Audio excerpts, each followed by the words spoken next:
Hi, it's Carl here for Pro TV, and today we are looking at Sony's exciting new camera, the FS5. Now, it's essentially a replacement for the FS700, but it's actually far more similar to the new FS7 than it is to the older FS700. The amount of features that Sony have packed into this little camera is pretty incredible really, especially when you consider the price point that it's at. You get the same 4K sensor inside as the FS7, F5 and F55, all of which create fantastic images, but it's in a tiny body, which when you rig it down to just the body, surprisingly actually weighs not that much more than an A7S Mark II does. Now on the front, as normal, we have Sony's E-mount, which is adaptable to pretty much any lens out there. And recording wise, internally we can record 4K at up to 30 frames per second and 1080p at up to 240 frames per second, and all of that is recorded onto SD cards.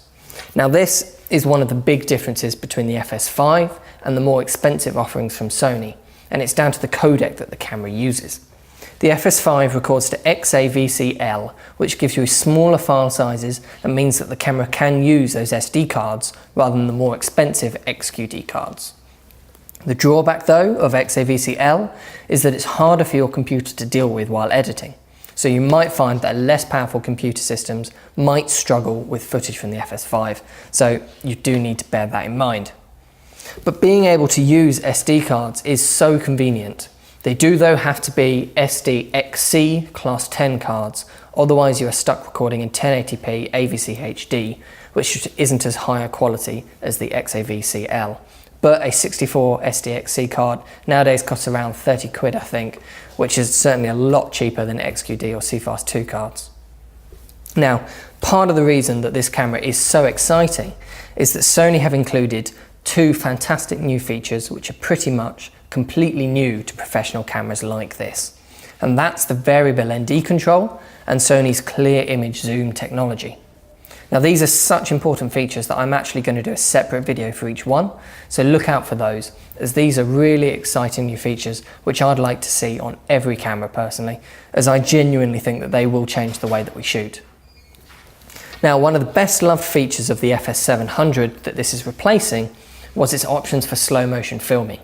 The FS700 opened up high frame rates to those with lower budgets, and it's great to see that exactly the same high frame rate options remain here in the FS5.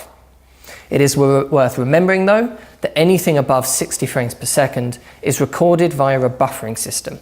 So what this means is that if you're filming up to 120 frames per second, you can only record for 16 seconds, and if you go up to 240 frames per second, you only get 8 seconds. And then when you hit cut, you have to wait for the camera to write the information to the card before you can carry on shooting. Now, you can record up to a crazy 960 frames per second with this camera, but the quality does drop off noticeably after 240. It's great to have the option here, but personally I doubt I'll ever push the camera past 240 frames per second. That's plenty slow enough for anything that I do in my work. Now the FS5 is definitely a camera that is designed to be used handheld in a fast-paced one-man band shooting situation. It fits perfectly within your hand and places assignable buttons right at your fingertips, right where you need them. It's designed to be fast and comfortable to use in the field, and I think they really pulled that off. And just like the FS7 above it, it is a fantastic camera that is packed full of features that you really wouldn't expect at this price point. Now, there is far more to talk about with this camera, so if you have any questions, please do write a comment below and I'll try my best to reply, or visit our website and give us a call to talk to one of our team here. And as always, if you like our videos and find them useful, please let us know and subscribe to our channel for more. Thanks for watching.